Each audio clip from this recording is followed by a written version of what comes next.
पाकिस्तान मोहम्मद साजिद के साथ और आए इनसे बात करते हैं। अस्सलाम वालेकुम। वालेकुम सलाम।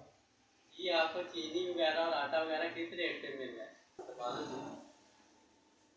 चीनी सर जो मिल रही है वो 200 रुपये के रेट पे मिल रही है और आटा जो है वो 150 रुपये किलो के हिसाब से मिल रहा है। घी का भी अपना अपना दुकानदारों ने रेट लगाया हुआ है, जिसका चाहता है दिल चाहता है उतने रेट पे चीज़ देता है, क्योंकि इतने में इन लोगों के खिलाफ कोई एक्शन लेने वाला नहीं है। गरीब को कम से कम खाने वाली चीज़ों के ऊपर लिख दिया जाए ताकि गरीब आदमी अपने बच्चों के लिए 2 टाइम का जो खाना है वो सुकून से खिला सके। पेट्रोल इतना महंगा है, बिजली इतनी महंगी है, बिल इतनी आ रहे हैं, इसका कोई एक्शन नहीं लिया जा रहा, किसी की सुनाई नहीं दी जा रही। गरीब आदमी जाए तो जाए कहाँ? और क्या नाम है दूसरा, अभी बिल आने हैं, किसी का 40,000, किसी का 50,000, किसी का 60,000। इतना इस्तेमाल नहीं होता जितना वो महंगा आ जाता बिल। अभी बिल भरें या खाने पीने की चीज़ों घर लेके जाएँ। आटा वो तकरीबन 200-300 रुपये का डेली का खर्चा होता है घर का, जो गरीब से गरीब है 300-400 रुपये का आटा है। चीनी 200 रुपये की किलो है, वो भी कम से कम रोजाना की आधा किलो तो एक घर में तो लगती होगी। इसके लिहाजा जो जितने भी जखीरा लोग हैं इनके खिलाफ कार्रवाई करनी चाहिए, ताकि इनको चेक करना चाहिए। गवर्नमेंट का ये हक है, फ़र्ज़ है, ताकि गरीबों को ये रिलीफ मिलना चाहिए, चेक करना चाहिए, ताकि गरीब अपने वक्त के साथ साथ अपने बच्चों को भी खाना टाइम से खिलाएं और अपना जो भी तहफ़्फ़ुज़ात में उनको दूर रखें। ये रोज बरोज महंगाई में इजाफा हो रहा है, इसका जिम्मेदार आप किसको समझते हैं? देखो जी, इसका जिम्मेदार सब ही हैं। जितने भी लोग, जिसका दाल लगता है पाकिस्तान में, वही वो कहता है जी मैं छुरी के साथ इसकी चमड़ी उतार लो।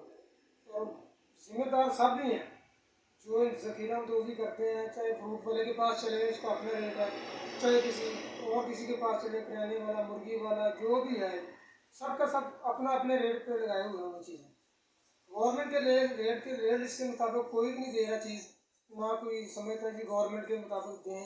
वो कहते जी पीछे ऐसे इतनी महंगा हो गया, फलान महंगा हो गया, फलान महंगा हो गया, गैस भी नहीं कर जी। ये मुतलका मजिस्ट्रेटों को चाहिए कि ये जो है ना रेट प्राइस कंट्रोल जो मजिस्ट्रेट है कि ये इसके खिलाफ कार्रवाई करे। आपका कहना है? ठीक है जी, करनी चाहिए, चेक करना चाहिए।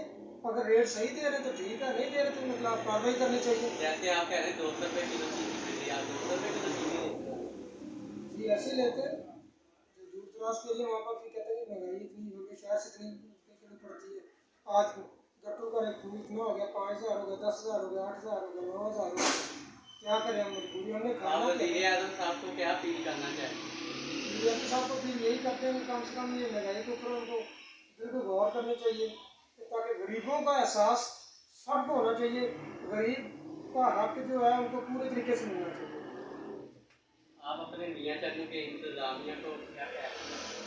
देखो जी, इनको भी कहना चाहेंगे ताकि जो चेक करें क्या क्या हो रहा है मियाँ हमारी सिटी में, अच्छा काम हो रहा है तो उसको अच्छा कहना चाहिए। जो महंगा दे रहे हैं उनके खिलाफ कार्रवाई करनी चाहिए। चलिए शुक्रिया। नाम ये हमारे साथ मौजूद थे फ़खर भाई, और ये अपील कर रहे थे वज़ीर आज़म साहब से और ज़िला इंतज़ामिया से कि हर दुकानदार ने अपनी मर्ज़ी के रेट लगाएं और इनके खिलाफ एक्शन लिया जाए और आवाम को रिलीफ मिले। और कैमरामैन मुबशिर अली के साथ मोहम्मद साजिद को इजाज़त दीजिए। अल्लाह हाफ़िज़।